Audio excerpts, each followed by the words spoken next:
जी news portal के दर्शकों को नमस्कार। हम बताना चाहेंगे कि किसान और पल्लेदारों के मामले में जो अभी 4-5 दिन से विवाद चल रहा था मंडी के मामले में, और सरपंच संघ ने भी माननीय एसडीओ साहब को ज्ञापन दिया है। आइए मालूम करते हैं क्या दिया ज्ञापन, क्या कहना चाहेंगे। मैं सुरेश मीना, तहसील अध्यक्ष वजीरपुर। जी अभी हम सरपंच बड़ोली अभी हम एसडीओ साहब से मिले हैं और सभी किसानों की समस्याओं के बारे में सरपंच से सभी मिले हैं और उन्होंने अवगत कराया है कि सभी मंडियों में की रेट लिस्ट निकालकर और किसानों के साथ एक जैसा भाव होना चाहिए। और 2-3 दिन से जो पल्लेदारों में और व्यापारियों में आपसी 4 दिन से हड़ताल चल रही है, उसके बारे में एसडीओ साहब ने बताया है कि काम करना चालू कर दिया है। और किसानों की जो इनसे जो प्रति बोरी पर 1 किलो कर्जा लेते हैं, उसके बारे में भी कई बात अवगत करा दिया है और किसानों का शोषण हो रहा है, इसकी ओर ध्यान दिया जाए। धन्यवाद। पूर्व जिला प्रमुख जी पंकीलाल जी हैं। पंकीलाल जी, क्या कहना चाहेंगे, किसान के नाम पे ये राजनीति होती रहेगी या किसानों का भला भी होगा? अब तक का जो रवैया चला रहा है वो तो किसान को वैसे ही एक आगे हर कोई रखता है किसान का मुद्दा बढ़ा करके, पर किसान का भला करना न सरकार चाह रही न अधिकारी चाह रहे। आज गंगापुर की मंडी की ये स्थिति है कि 4 दिन से मंडी बंद पड़ी हुई है और आपको भी पता है, मेरे को भी अच्छी तरीक़ा से पता है कि हर साल इस मंडी में, गंगापुर मंडी में पल्लेदारों की हड़ताल करके मंडी को मनमाने तरीक़ा से बंद कराया जाता है। जबकि आप आसपास की राजस्थान की किसी भी मंडी की आप रेट लिस्ट मंगवा लीजिए पल्लेदारों की, यहाँ की रेट लिस्ट में उनकी रेट लिस्ट में बहुत 5 गुना अंतर है, जिसके बावजूद भी ये रोज ही ना संतुष्ट आए दिन, जिस दिन चाहते इनकी मनमर्जी की हो रही है, जिस दिन ये चाहते कि आज हमको मंडी को बंद करना है तो उसी दिन मंडी बंद हो जाती है।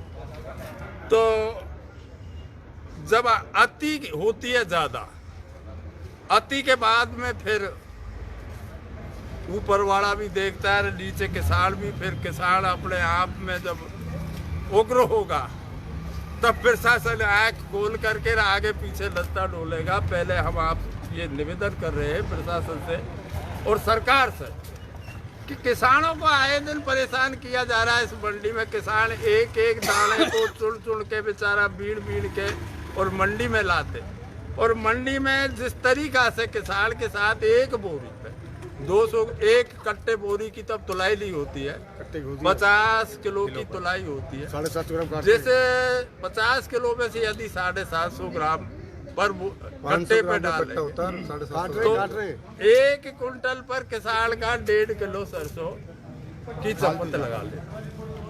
तो एक किसान के यदि 20 कुंटल सरसों हुई तो उसकी 30 किलो सरसों तो उसी में चली जाएगी, व्यापारी की कटाई में ही चली गई।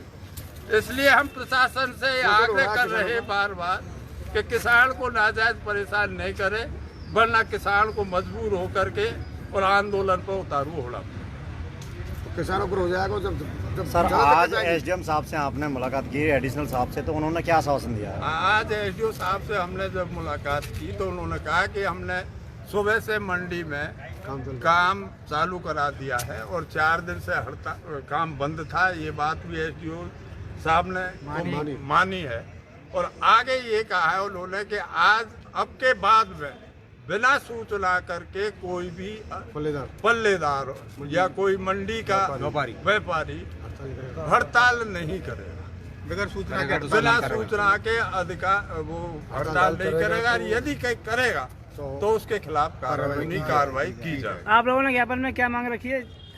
हमने ज्यापन में ये किसानों को परेशान नहीं किया जाए। किसान की फसल में से जो लूट होती है, जो ज्यादातर तुलाई में कर्जा काटते, वो नहीं कटना चाहिए। किसान का शोषण नहीं होना चाहिए। किसान का शोषण नहीं होना चाहिए। किसान वहाँ से बेचने के लिए आता है बेचारा, तो उसको शाम को वो बेच करके घर वापस तो जाना चाहिए तुलाई के बाद। वो एक और कई किसानों के साथ में अभी लेटेस्ट में किसानों के साथ में ठगी भी हुई है, जेब कट रही है किसानों को। इस पर तो क्या कहना चाहेंगे? आज किसानों के प्रति जो ठगी की जा रही है किसानों के साथ में, जो यहाँ की पुलिस और प्रशासन बिल्कुल इससे साबित हो रहा है कि कितना निकम्मा प्रशासन है। जो किसान एक साल भर से अपने शरीर के खून पसीने की कमाई को लाता है, वो बेच के जाता है, तो यहाँ के असामाजिक तत्व, ये गुंडे लुटेरे किसी भी तरीका से बहाना करके किसान को लूट लेते हैं और प्रशासन देखता रहता है। अभी लेटेस्ट में 2 किसानों को साथ में वारदात हुई है। एक किसान के 1,06,000 रुपए गए और एक दूसरे किसान के 29,600 रुपए गए। एक के 45 और एक के 45,000 रुपए अभी गई हैं। तो ये काम जेब कटी का काम जो हो रहा है, ये तो पुलिस प्रशासन को ध्यान देना चाहिए। और सीसीटीवी कैमरे लगे हुए हैं, उसके बावजूद भी यदि पुलिस उनको गिरफ्तार नहीं कर सकती, तो फिर तो इसकी बजाय तो ये यहाँ से पुलिस ही हटा दो। अभी पंजाब नेशनल बैंक में एक ठगी हुई थी 45,000 रुपए के किसान के भाई के साथ में। तो उसमें जब हम भी गए थे और पुलिस भी गई थी, तो सीसी कैमरे ही खराब बताए गए। ये तो बैंक में चीरा लगा दिया। बैंक को देना चाहिए। अगर सीसीटीवी उन्होंने चालू नहीं रखे तो बैंक से पैसा लेना चाहिए, बैंक को भरना चाहिए। वो बैंक को उसके ऊपर दावा करना चाहिए बैंक के ऊपर। सर जैसे बैंकों का ये बता रहे हैं और लगातार ये चोरी का मामला हमारे मंडी में आ रहे हैं, तो कहीं ना कहीं पल्लेदार की इसमें मिली भगत लग सकती है। क्योंकि पल्लेदार का जो बिहेवियर है, किसान के साथ बदतमीजी से पेश आना, उल्टे सीधे शब्द कहना, किसान के साथ इस तरह से बिहेवियर करना, उसके अनाज को भी ठीक ढंग से सफाई करके ना तोल के उसको अलग कचरे के रूप में एक साइड करके, हमने देखा पिछली रिपोर्ट में मैंने ये भी कहा था, काफ़ी टाइम जिस टाइम तिल्ली हमारी कम गिरी थी उस टाइम 9,000 बताई थी, दूसरे दिन 7,000 तोली गई थी। उसको लेकर तब ये मुद्दा उठाया था कि किसान एक जो पल्लेदार है वो करीब 50-50, 60-60 कुंटल अनाज बेच देता मंडी में, जबकि उसकी 1 बीघा जमीन नहीं, तो वो अनाज आता कहाँ से है? किसानों को शोषण हो रहा है। किसानों का ही है, यानी किसानों का सीधा शोषण है इसमें। तो अब चोरी मानी जाती है। अब तो हम किसानों को एक बहुत बड़ा आंदोलन करना पड़ेगा। या तो ये प्रशासन मंडी के पल्लेदार या तो ये ढंग से काम कर ले, उन्हें हम भी सारे किसानों इनके खिलाफ हमको भी आंदोलन करना पड़ेगा। जब किसान आंदोलन करेगा ना, तो प्रशासन और ये पल्लेदार देखते रह जाएंगे। नहीं, जैसे पल्लेदार देखते रह जाएंगे सर, पल्लेदारों की तो हट निर्मता के बोलो कहीं दूसरा गया तो ना तो गांव से आएगा कोई पल्लेदार, ना कोई बाहर का पल्लेदार आएगा जो करना है। जी सर, पल्लेदारों की अगर आसपास की मंडियों में, जैसे आप मंडारी, लालसोट और आसपास की मंडियों में जो रेट हैं वो यहाँ के कंपैरिजन में बहुत कम है। और यहाँ बेवजह किसान तो हमेशा से उपेक्षित रहा है, उसका कोई दड़ी दोरी नहीं रहता। बिना पढ़ा लिखा किसान जो है खेती से जुड़ा हुआ रहता है। जगह जगह पर उसका इस तरह से शोषण बर्दाश्त नहीं किया जाएगा। अभी भी एक बार हम दोबारा आगाह कर रहे हैं प्रशासन को और संबंधित लोगों को कि किसान का शोषण किसी भी हाल में बर्दाश्त नहीं किया जाएगा और इस चीज़ को प्रशासन गंभीरता से ले और आसपास की मंडियों का रेट का अवलोकन करवा करके यहाँ का निर्धारण करे।